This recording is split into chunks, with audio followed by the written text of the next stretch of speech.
नहमदु व नुसल्ली अला रसूलिहिल करीम अम्मा बाद फ़ऊज़ु बिल्लाहि मिनश शैतानिर रजीम बिस्मिल्लाहिर रहमानिर रहीम। बिरादरान इस्लाम अस्सलामु अलैकुम व रहमतुल्लाहि व बरकातुहू व मग़फ़िरतुहू। फिर एक बार आपका दोस्त, आपका भाई एडवोकेट ज़मीर कागदी किले शिवनेरी शिव जन्मभूमि से आपके खिदमत में हाजिर है एक नए टॉपिक के साथ। इंसाफ का दौर भी आएगा, इंसाफ का दौर भी आएगा, अदल की फरियाद रखना, जालिम तो पहुंचेगा ही अंजाम को, साध्वी कर्नल के चेहरे को तुम याद रखना।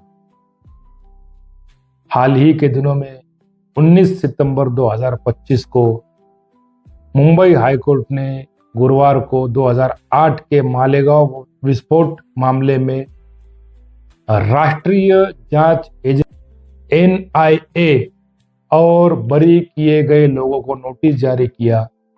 अदालत विस्फोट के पीड़ितों के रिश्तेदार द्वारा दायर एक अपील पर सुनवाई कर रही थी, जिसमें भाजपा के पूर्व सांसद प्रज्ञा सिंह ठाकुर और लेफ्टिनेंट कर्नल प्रसाद पुरोहित सहित सभी 7 आरोपियों को बरी कर दिया गया था।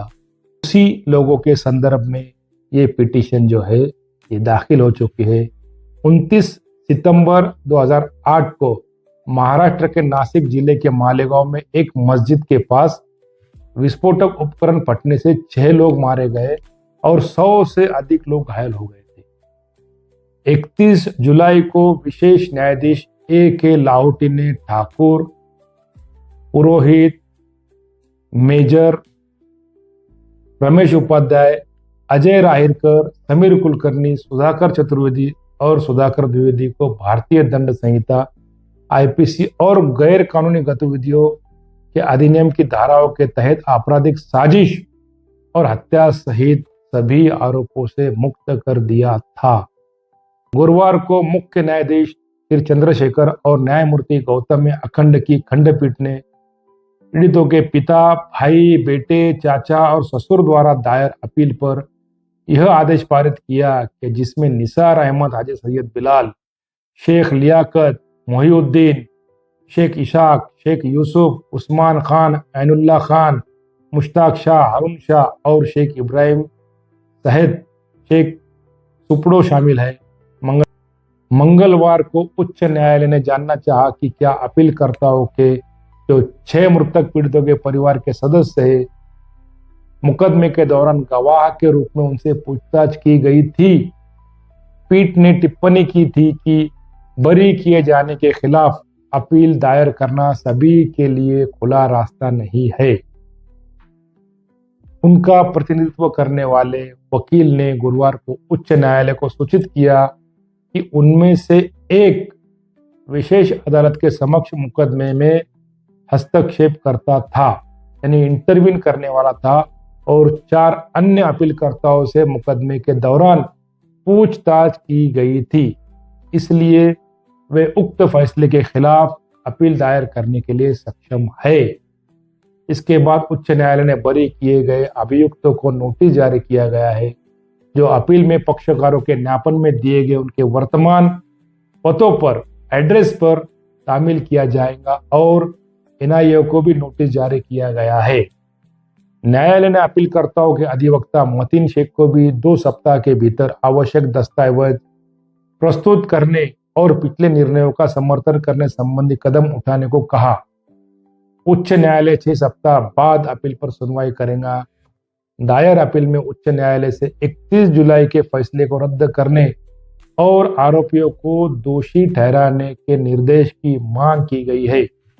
मामले की जांच करने वाले NIA ने अभी तक विशेष अदालत के फैसले को उच्च न्यायालय में चुनौती नहीं दी है, क्योंकि इसके पीछे की वजह आप जान सकते हैं कि NIA किसके इशारों पर काम करता है और किन जातिवादी लोगों के कहने के मुताबिक यह अपील दाखिल नहीं की गई।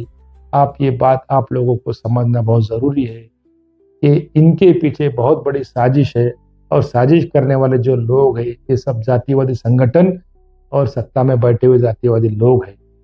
अपीलकर्ताओं ने यह भी दावा किया कि NIA को केवल मामले को कमजोर करने और आरोपी व्यक्तियों को लाभ पहुंचाने के लिए लाया गया था, यानी NIA ये पूरे मुकदमे के अंदर इतने स्ट्रांग एविडेंस होने के बावजूद भी मुकदमा कमजोर करने के लिए काम कर रहा था।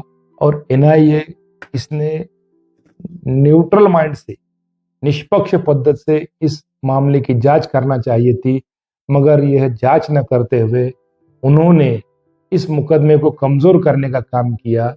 विजय कोळसे पाटिल, न्यायमूर्ति पीबी सावंत साहब, इन्होंने इनके खिलाफ कई जंगें लड़ी। हमारे एक अजीम दोस्त जिनकी वॉल से मैं ये वीडियो शूट कर रहा हूँ, उन्होंने भी इस मुकदमे में बहुत संघर्ष किया।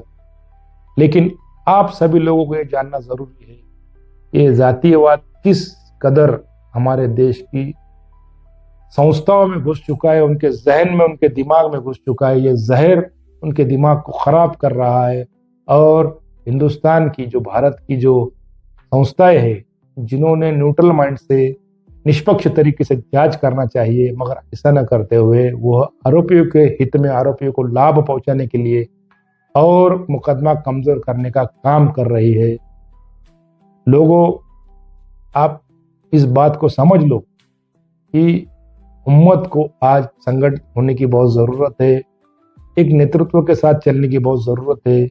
उसको एक सक्षम पद्धति से हमारे ऊपर जो लोग अटैक करते हैं, हमारे ऊपर जो लोग हमले करते हैं, हमारे लोगों को जो तकलीफें देते हैं, उनके खिलाफ संगठित होकर तमाम जो अल्पसंख्यक माइनॉरिटी है, जो दलित, आदिवासी, मुस्लिम, अलुते, बलुते, ओबीसी, जितने लोग जो है आज छोटी छोटी कास्ट में बटे हुए हैं, इनको संगठित होना जरूरी है और संगठित होके इन जातीयवादियों का मुकाबला करना जरूरी है।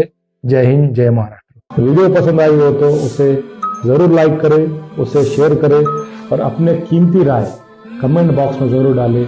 और इसी तरह की मजीद वीडियो पाने के लिए चैनल को जरूर सब्सक्राइब करें और हमसे जुड़े रहने के लिए बेल आइकन की घंटी जरूर दबाएं।